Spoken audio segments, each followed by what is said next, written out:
All right, it's the Storm Tracker podcast, and it's a sad day for the Miami Hurricane fan base because they suffered one of their worst losses in its history, losing to Middle Tennessee State 45-31. I just want to say, Frank, at first, it was just shock for me. It was just like, I don't think anybody was really expecting to lose the game against Middle Tennessee. I was maybe expecting like a scare of some sort. I mean, they were 25, 26 point favorites in this game. They should have dominated this game.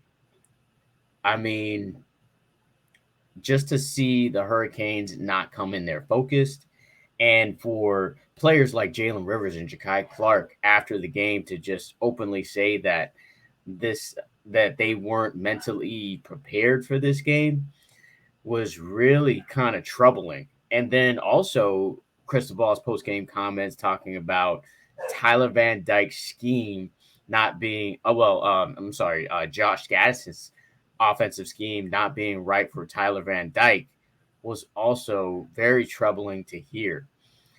So many different things went wrong in this game. But what's your thoughts before we dive any deeper? Your first initial thoughts of what happened here. I don't. I mean, it's unfortunate, right? Because I think we have a lot of the right coaches in place currently. I don't think Josh Gaddis is necessarily an issue right now because you saw Garcia jump in and immediately take us down on a scoring drive, and there were opportunities for them to get in the box continuously in the second half when Garcia was in the game. So I really think it was a testament to the failures in the recruiting over the last 4 years. You just you don't have the guys on the outside receiver to really give you a chance to win right now. The depth at running back is definitely an issue currently with, the injuries that are currently in place. Offensive line wise, I kind of question why Zion wasn't playing in that game, right? If he was healthy enough, to play against Texas A&M, he should have been healthy enough to play in this game. And it's a little troubling that our guys continuously get hurt, right? It's a continuous thing, right? Jacoby George this week. I know it's a broken bone, but still, we're seeing so many injuries, and I don't know if it's a snake bitten team or if it's just the training staff and the strength and conditioning program is just not up to par to what it needs to be for this team to be as physical as it wants to be. So there's a few things that are really alarming for me, and I think there's definitely a quarterback controversy at hand at the moment. Oh yeah. There's definitely a quarterback controversy for sure. The fact that your starting superstar quarterback is supposed to, you know, set the world on fire this year, and then he, lays an egg yesterday. This performance yesterday was 10 times worse than the one against Texas A&M. I was, attributing his performance in the previous week to the drops, maybe the environment, um, and just kind of lacks execution in the red zone that I thought could be fixed.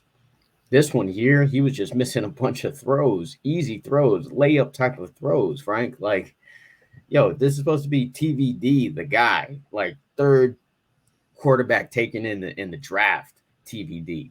And we didn't see that, and we're not seeing that. And Coach Cristobal said that, this scheme doesn't work for him, but to say something like that about your quarterback really means he's not that good, because the great ones kind of adapt, to different schemes. There's different quarterbacks over the years that had different offensive coordinators. Aaron Rodgers is one of them. I mean, he had, I don't know how many different offensive coordinators throughout his career, but he's still able to perform. So it's really troubling to see that about Tyler Van Dyke. I really think there's something kind of mentally going on with him, because for him to have such a drastic drop in a year, I guess you could say, after he was setting the world on fire. Yes, it was in a different offensive scheme last year with Rhett Lashley, which was more of the scheme that we saw with Middle Tennessee State. It was kind of that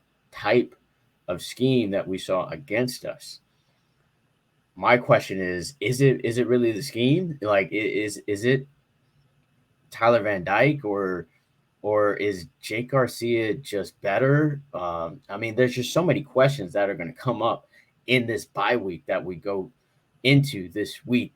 It's kind of perfect that we do go into a bye week because this team needs to reset. It needs to recharge its batteries. It needs to find its identity.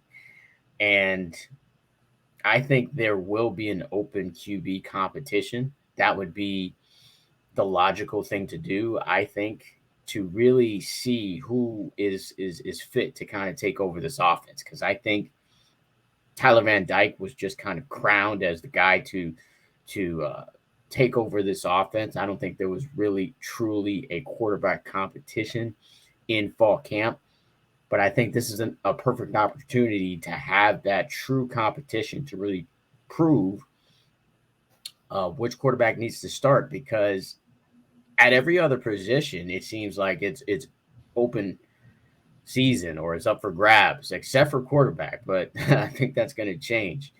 But who do you think ends up starting against North Carolina? It'll probably be Tyler Van Dyke, honestly. I think that he's going to be on a short rope, right? Short leash. I really do think the problems lie in Tyler Van Dyke's hands. You see a lot of fans right now talking about the scheme doesn't work, bring Lashley back. We failed to remember that the offense failed to work against the likes of Florida State, right? It wasn't exactly 40 points per game, 50 points per game all season last year. We threw the ball a lot, and there were really nice passing numbers, but we were one of the worst rushing teams in the country. So all the ineptitudes of the previous scheme we seem to forget based on Tyler Van Dyke's performance to start this year. Is this all on scheme? No, he's missing throws. He's missing throws. I went back to watch a lot of the game last night with some high school coaches, and they would call a cover 2 beater on offense, and he's thrown it right into the zone. Right? He's not hit. It seems like he kind of lacks football acumen. He lacks the ability to make his reads properly. Somebody said it yesterday, and I think it's 100% true. He decided on Wednesday that Frank Ladson was going to be his new Xavier Restrepo. He decided on Wednesday that Frank Ladson was going to be the guy he threw to the entire game. No matter if he was open, no matter if he was completely covered by 2 guys, he was throwing it at him. There was no disbursement of the football, and I think that was one of the big differences when Garcia came into the game, that there wasn't just one guy that he locked on, and that's why you saw Ladson in the second half have just 1 catch, right? Because Ladson was having a good game overall. I don't think he was an issue, right? But he's not some overwhelming talent to where he should be completely taking over the offense, right? We've seen him not live up to the billing through the first couple of games of the year as well. So it's unfortunate to see the demise of a kid. And I think the one thing that I can criticize the staff on yesterday was that they didn't take out Van Dyke early enough. And I think we could see a broken player going forward. I think after Texas A&M, he was already having some issues. You saw a different type of player, even heading into this game. In press conferences, his body language, the way he was talking, it wasn't the same Tyler Van Dyke that we spoke to just a month ago, right? And I think that they could have saved him a little bit, and I think that there could have been some development in Van Dyke because he has the arm talent. He's still that prototypical NFL type quarterback that you'd love to have. He's able to make 70-yard throws on his back foot, like he's just that type of kid. But just the ability to play within what is the most pro style offense we've had in a long time, right? It's something that is a spread scheme. This is not an I formation offense. This is not an ace package offense. This is, they do run two tight ends out there, but that's out of necessity, out of talent. They just don't have the kids out there right now.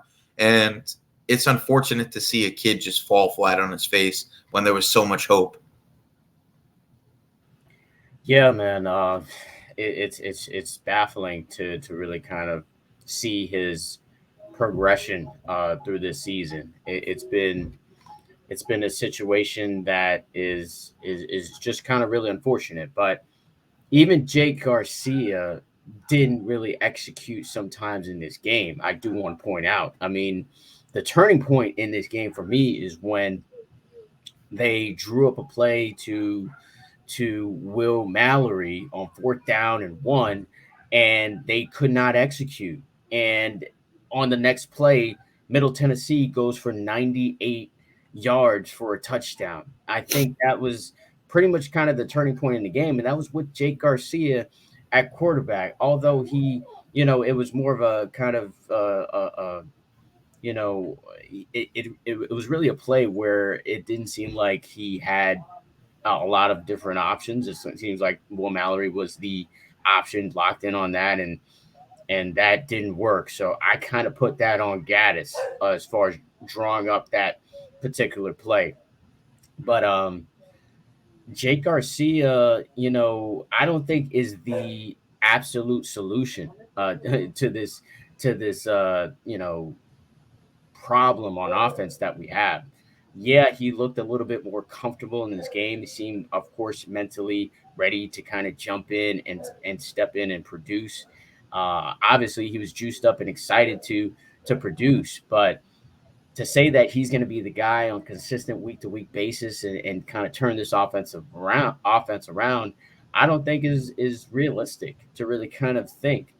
And it's gonna be just a season of learning now for everyone. I feel now with this loss. I mean, look, this is a learning moment for or teachable moment for this defense, teachable moment for this offense. Offensive play calling with Josh Gaddis. I think the quarterbacks are going to learn from this game, and it was just a disappointing loss overall. But there certainly will be a QB controversy. There's certainly going to be a lot of fodder and content for us to kind of produce on this for the next couple of weeks because they need answers. Miami needs answers. This is supposed to be different, right? Right? This was supposed to be different. Like if you told me that Manny Diaz was coaching this game, I would have been like, okay, well, that's would have probably happened if Manny Diaz was coaching, because we've seen these type of games in the past from Manny Diaz and other coaches. So now with Coach Cristobal and this, supposed to be elite coaching staff, to allow something like this to happen, I kind of put this game on the coaches.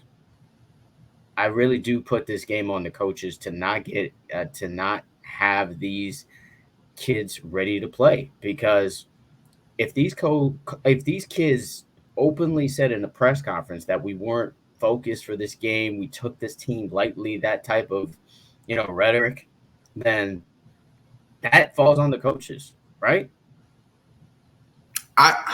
In a way, yes, right. The mentality going into the game falls on the coaches. The preparation, mental preparation. That's something that Cristobal preaches constantly. How we do anything is how we do everything. So yeah, part of it is on, but that's also part on the kids, man.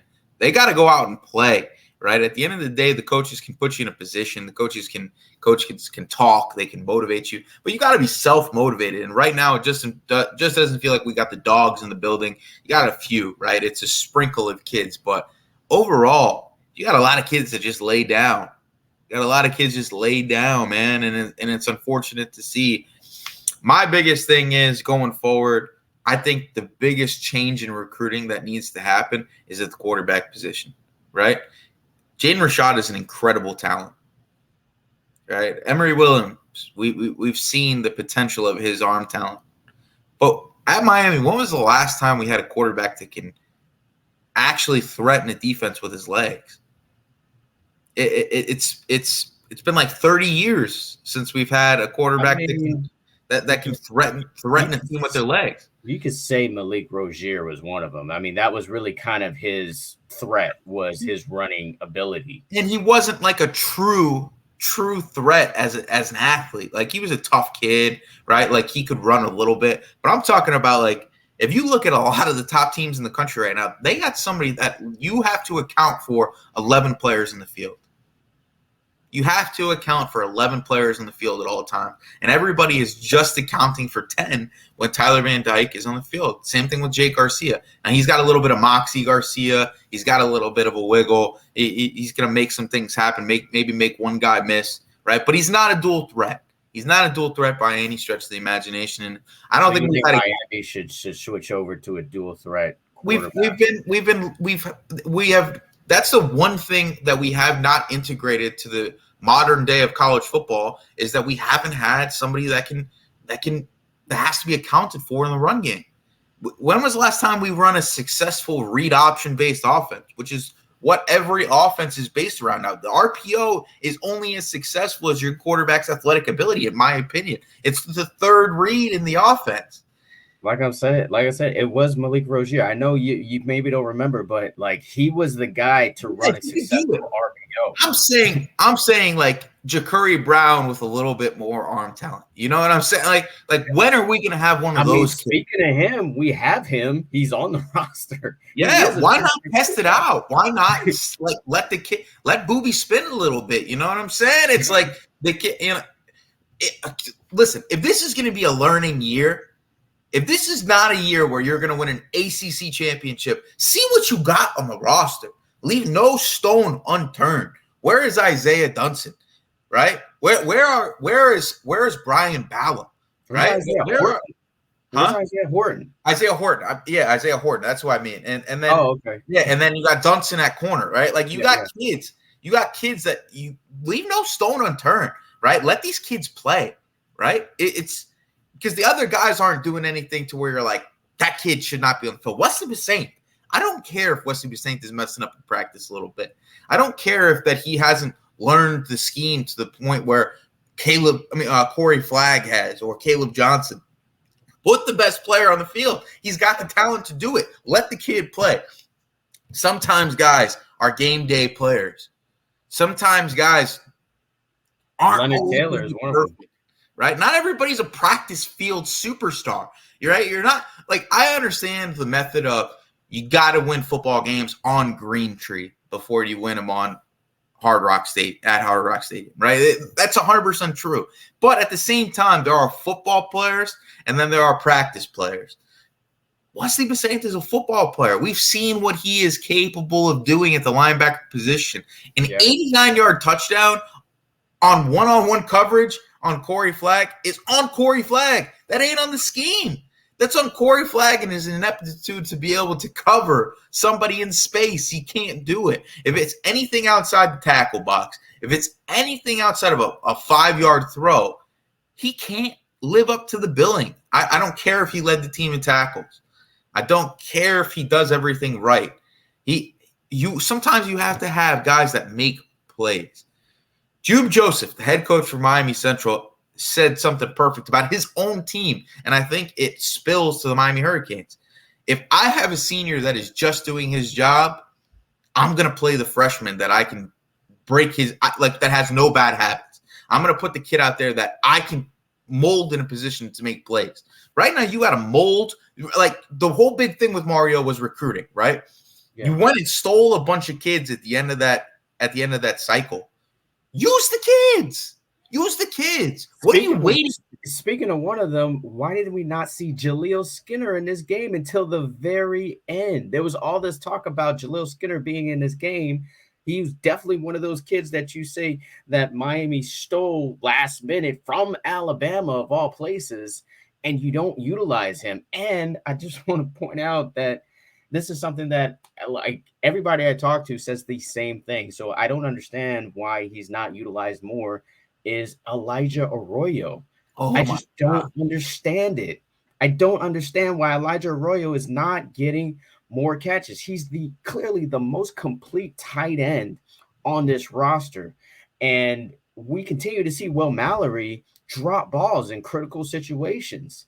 I mean, we saw that again yesterday. And then now, like, I just don't understand why Will Mallory and Jaleel Skinner are not getting more touches. It's super frustrating to see, man. And you got guys that are busting their butt for this program right now. Henry Parrish loses a lung early in that game on the first touchdown. That kid is doing everything he can to make it so that Miami's competitive. And you need more kids like that in the program. You need more Xavier Restrepos. And I think that's my biggest issue right now is you have some more kids like that are currently in the building and you're not utilizing them. 100% I'm on that Elijah Arroyo train with you. Even if you wanted to use Mallory still, why is Elijah Arroyo still not getting more targets than the likes of Michael Redding, right? It's baffling to me, right? We talked about it against Texas A&M after the Texas A&M game. He had 3 targets, but he had the biggest play of the game. In the game. And we still are throwing the ball 7 and 8 times to Michael Redding and Keyshawn Smith. We know what they can do. They are who we thought they were. They're doing exactly what they're supposed to do. They were not what we thought they were, right? The IMG receivers, since they've come to Miami, we have not got the elite ones. Right? This is not Ja'Cory Brooks that we were supposed to get from IMG. That's not what this is, right? Michael Redding is a hard worker. He's going to be in the right spot. He's not a playmaker. He's going to be a guy that you hope to be your 3rd or 4th option on a really good team. And, Frank Ladson, gotta love him. He's a South Florida kid. I think he had a return to form type game early on. And I think he's going to be a contributor throughout the year. He's probably going to have to come back next season. It's not going to be, a situation where he goes to the NFL. He's just not there. But man, the lack of attention to Elijah Arroyo, I don't know if it's that he doesn't know what he's doing in the blocking scheme or something like that. But again, sometimes when you have guys that can make plays, you have to let them make plays. Give him a chance. He's explosive. How about the one catch that he had? He looked like he was going to make something happen. He as a tight end, right? That's a matchup nightmare for defensive coordinators, especially with his ability to take it up the seam. We saw him on a wheel route take Texas A&M almost 30 yards. He looks explosive. He makes plays. Let him make plays.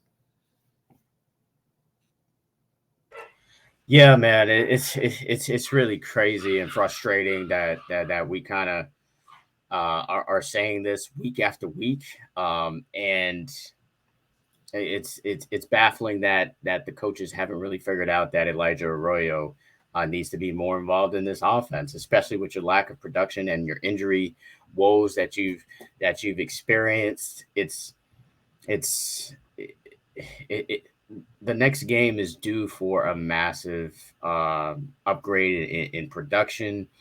We need to see something different from this offense. I mean, because Hurricanes fans are already calling for Josh Gaddis's head, and you see how Hurricanes fans are during the game. They were booing, I think, after the second series, and and then chanting Garcia's name after that. But once Garcia starts messing up, they're going to be booing him as well. So this fan base has no chill, has no patience, and something has to happen where we see a little bit more creativity. We see some guys that need to be more involved in the offense, because guess what?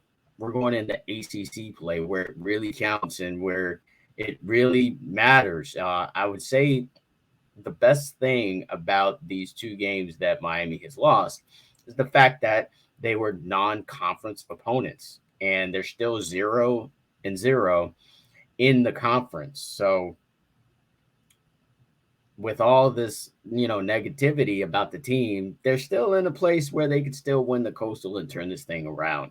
And it's great, actually, that they have a bye week to really kind of refocus and really get this thing turned around, because North Carolina can score. They may not be able to stop teams from scoring, but that in itself gives you an opportunity to really kind of be creative with the offense, because you are going to have your opportunities against North Carolina. Now, let's flip this to the defensive side of the ball, though, Frank. They give up 45 points to Middle Tennessee State. I mean, well, not 45 because one of them was a pick six. So they they give up 31 points to I'm sorry, is that right? No, 38 points. 38 points. Math is not my best, subject, obviously. 38 points to a Middle Tennessee State team after coming off a game where you gave up 17 points to Texas A&M, and one of them was just, basically because of a turnover deep into Miami territory. So the obvious for me when people ask me what happened, because, that's what people do, right? People just ask you, because they feel like you're a football expert, Frank, what happened in the game? For me, but before you answer, for me, when people ask me what happened, they got blurred 4 times. They got bombed 4 times. Like big bombs, 98 yards, 72 yards, 69 yards. Like, what? We're supposed to be doing that to them. We're Miami, like we're kind of king of that, or created that, taking opponents deep, and we didn't have any deep shots until when Jake Garcia gets in the game, and we finally take some deep shots and connect with Keyshawn Smith on one of them. I just don't understand how you get beat 4 times. Like, when they turned the ball over on 4th down, the first thing I said to everybody in the press box with me, I was like, watch out for the deep ball. And the first play, what do? They go deep and they hit a 98-yard touchdown. Your point about execution and it's on the kids, that's on the kids. Because, I mean, we've all played football before. You can't get beat deep. Like you can't get beat deep on these basically one-on-one matchups, or I know the one play, the first one, I believe they were playing zone and then nobody came over to cover the deep man. It was just really disappointing to see them give up big play after big play after big play after big play. I understand 1, maybe 2, but after that, you're like, okay, well, they got some guys that can take us deep, and you need to be conscious of that. But then, for Miami to have players like DJ Ivey and Tyreek Stevenson and James Williams and Cameron Kitchens, and these are highly recruited guys out of high school, for them to get beat on deep balls like that is just embarrassing, man. It was just embarrassing to watch. And to me, it's not, and they were good throws. They were good throws. They were on the money, but come on, yo. I just don't understand like how you continuously get beat deep by Middle Tennessee State. That was probably the most heartbreaking thing for me watching this game. The fact that these DBs would get got beat 4 times, and then they all led to touchdowns. Yeah, that's it. I agree with you. It's completely on the kids, and I don't think that the talent is there defensive back wise currently, outside of maybe Cameron Kitchens. You got miscommunications with the defensive backs because that's not on the coach either. That's on the kids not knowing what's going on, knowing what the call is, knowing what the check is, knowing what is happening on the field right now. Let me just interrupt you. The fact that these kids don't know, isn't that somewhat on the coach? Is it on the kids? Is it on the kid? Because the coach can only prepare the players so much, right? Because we saw how good the scheme looked against a team like Texas A&M. We've seen it look pretty good through the first 2 weeks. Granted, there was some missed plays in the first game against Bethune-Cookman where I don't think it was on scheme. I think once again it was just on players getting blurred by lesser talented kids, right? Tyreek Stevenson was a freshman starter at Georgia. He was a blue chip prospect. Why is he getting beat by guys that we don't even know the names of? Right. DJ Ivey, you just had a great game against extremely talented players at Texas A&M. Why are you getting beat by guys we've never heard of from Middle Tennessee State? Why is that happening? TC, Corey Couch, why are you in miscommunications and coverage? That is supposed to be your MO. You're the small nickel corner. Everybody, you should be the echo of the defensive backfield. Yeah. James Williams, if you are truly a safety, you have to be able to live up in coverage. Yeah. It can't be the Cam Kinchin show all the time. He can only make so many plays. Yeah. Right now, these kids are not living up to what their recruiting status was. And I think that they're just kind of taking the opportunity for granted. There has to be a sense of urgency with the kids, and there's just not that right now. The players on the field aren't the quality of what Mario Cristobal wants. And you hear rumors of the coaching staff telling people that this is not going to be a quick turnaround. This is going to take a while. And you see that becoming true. What they are trying to do with this program doesn't fit the people in the program right now. It just isn't. You still have a culture issue that stems from Mario. I mean, it stems from Manny Diaz. Yeah.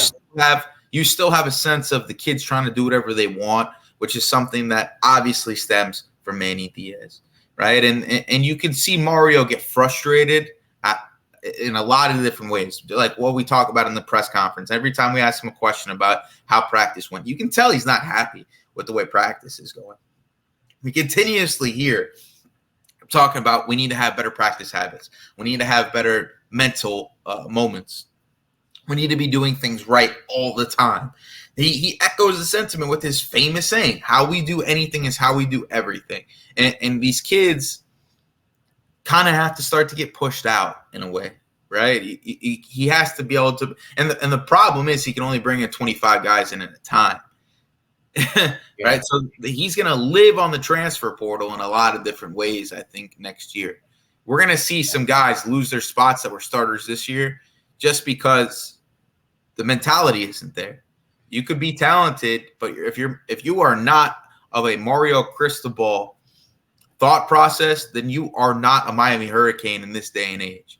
It's just a different program at the moment, and I think it's a clash of new versus old that is happening, and it's going to be frustrating for Hurricane fans because it's not going to get easier. Like you said, we're going into ACC play. North Carolina can't stop anybody, but we can't score. So the expectation can't even be that Miami's going to come out and score 60 points against North Carolina. And the fact is that they can score points on us. So unfortunately, it's Miami's in a bad spot right now. But I think everybody has to be hopeful for the future of what's going to happen. You got to hope that they finish strong in 2023. Talking to Ruben Bain, he said that wasn't something that is going to affect his decision making in his recruitment. Jeremiah Smith, I talked to him after the Texas A&M game. He sees the failures of the receiving group as an opportunity for early playing time, something that's important for him. Same thing with Josiah Trader. All these kids, they know that the coaching staff isn't the problem right now. A lot of these kids realize that the players in the program really aren't what they were cracked up to be. None of these kids in this 2023, 2024, and 2025 classes see these kids as threats to their potential playing time. And I think that's another problem in itself, is that you see high school kids think that they can come in and take spots of kids that are big time players, or we're supposed to be big time players. So it's going to be a process. Yeah, I totally 100% agree with you. I think this coaching staff is coaching as if they have their own recruits playing this game, and they're playing a very pro style offense as if they have the pro style players that are suited to execute these type of plays. To be honest, this type of offense, particularly, would be more suited in a Rhett Lashley type of offense because it's really just it's not really the Rhett Lashley offense is not predicated on strength or imposing your will at the line of scrimmage. It's more so about getting kids in space and just letting them try to make plays. And I think that offense is actually a better offense for Miami right now with these players. Once you get your guys in there and they start to develop into collegiate level type of bodies in about 2 years, then you could probably be successful in this type of offense. But this offense here is just it's just not working for these type of players. And Miami's going to struggle like this in games for the next 2 years. Definitely for when I mean 2 years, I mean this year and next year. I think we start to see things turn around in year three. To be honest, I think that's when we will be a legitimate conference, title contender and maybe a national championship contender by that point. Year three, I think, is when it really happens. But of course, that also all depends on the recruiting classes and if they hold up. If what we've seen on social media, they seem like they are going to, hold together. And from the recruits that we, spoke to, it seems like they are looking to make a difference for the Hurricanes going forward. Tyler Williams was a player that visited this weekend, and hopefully he has that mentality of, okay, well, I can make a difference for Miami. Right now, it's still a two-team race with Georgia. He's set to announce this week. We'll see where he goes. Obviously, the fact that he chose to visit Miami this week before his commitment bodes well for Miami instead of going to Georgia. It's his second time in Miami for the past month. So all signs point toward him maybe choosing the Hurricanes, except for the fact that Miami just laid an egg on the day that he has his official visit. So hopefully these new players coming into the program really have that mentality of I can make a difference for this program or I can start right away. Because I think Jeremiah Smith, Josiah Trader, and Tyler Williams start right away. I think Xavier Restrepo and maybe Jacoby George are probably the only players that would stop those type of players and maybe Robbie and Ray from starting because these players that are on the team, they're not it. They're not it right now. And that game against Middle Tennessee State was evidence of that. That they're not it. They're not there. The U's not back. The U is not even back to work right now. They are still figuring it out. The U is still the U of the last 10 years, basically, where you don't know what you're going to get on every given Saturday. You don't see a team out there dominating. You're surprised if you do go out in there and dominate supposed to be a lesser opponent in Middle Tennessee State. I mean, back in the 80s and 90s, it was just a party to go to these type of games because you would see Miami just dominate in every aspect of the game. And it was a party from tailgating to the game to afterwards. Now there's a party before, they're still out there tailgating and they're excited for the first few minutes, but then these fans, players, and coaches, and alumni leave these games feeling like, what happened? What? Why are we not Miami? Why are we not back yet? I mean, we're on. I don't know how many coaches we're on since the last championship. I could count them down. We got Shannon, Golden, Richt. Diaz.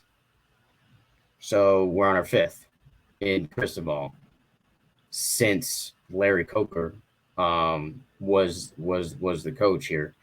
So we're still trying to figure it out after 20 years of how to get the U back. And it starts I still think Miami is on the right track to turn it around, but it's going to take a while, Frank. It's going to take a while based on what we've seen. It's going to take a long time for uh, the mentality to completely shift in this program and for them to get to championship level caliber. Yeah, I completely agree with you. And in recruiting, it's you just hope that this doesn't completely crater so much, the momentum that they had going into the, last part of this 2023 cycle. I put in the message boards that Samson Okunlola was basically a lock to Miami. I hope that this loss doesn't change that, because the conversations were there to where Ohio State really wasn't going to be a factor going forward. It was Miami tunnel vision pretty much all the way down. I think that can't be the that can't be the play currently for Okunlola. He's got to keep his options open because he's potentially the number one offensive tackle in the country, and you're not seeing the results in the field right now. And if I was Samson Okunlola, could you blame him for going to an Ohio State or considering an Ohio State after that performance? You can't. He's got no South Florida ties. His brother plays at Pitt. There's no real connection to Miami other than the fact that Cristobal and Maribel are supposed to be two of the best offensive line developers in the country. So you hope that a kid like that ends up in the class, that having a Mauagoa and a Samson Okunlola would be huge for this Gaddis type offense, talking about the strength in the trenches that is going to be needed for this, scheme to be successful. And then obviously kids like Tyler Williams and even Brandon Ennis and Mark Fletcher. It's tough for guys like that to look on and see a loss to Middle Tennessee State, because you're not seeing Ohio State do that. You're not seeing the Alabamas of the world do that, right? Reuben Bain, can you blame Reuben Bain for exploring his options, right? He's got Alabama going after him. Alabama's not losing to Middle Tennessee State. So you just hope that the coaches that are recruiting are still able to keep the momentum going. We can spin this in a way that early playing time is completely attainable for these kids, because these kids want to get on the field early. They want to be a part of a winning program, but they want to get on the field early. And if you give these kids an opportunity to play early, then you got a chance. And I would love to see more of like a Nigel Lee Kelly. I'd love to see more of Wesley Bissaint. I'd love to see more of Horton. If Trevante Citizen was there, we'd love to see a Trevante Citizen. You got to see some of these young guys start rolling in, because at 2-2 going into ACC play, they're not going to reach the expectations of double-digit wins this year. It's not happening. You're not beating Clemson, who has completely revitalized themselves and now looks like Clemson of old in a few ways. Like, they were able to score points and grab a win against a ranked opponent in Wake Forest that is a pretty good team. So I'm just hopeful that things change. I was telling a buddy yesterday that we thought we had the baddest girl in the room, and then when our girl left the room, our buddies told us that she's really not all that. And but we got hope that she's going to get a facelift soon, but she's got it on a payment plan, and she don't have the facelift yet. So we gotta just hope for the future of the facelift, and be patient. So that's kind of my testament to what the Miami Hurricanes program is right now. Miami is the girl we thought was bad, and now we're hoping on a facelift. That's really what it is. It's really what it is. Yeah. Personality goes a long way, though. but we'll see, man. And we'll we'll see what happens with this team going to ACC play. It's going to be very, very, very interesting going forward. But that's going to wrap it up, though, for the Storm Tracker podcast. And we'll catch you on next time.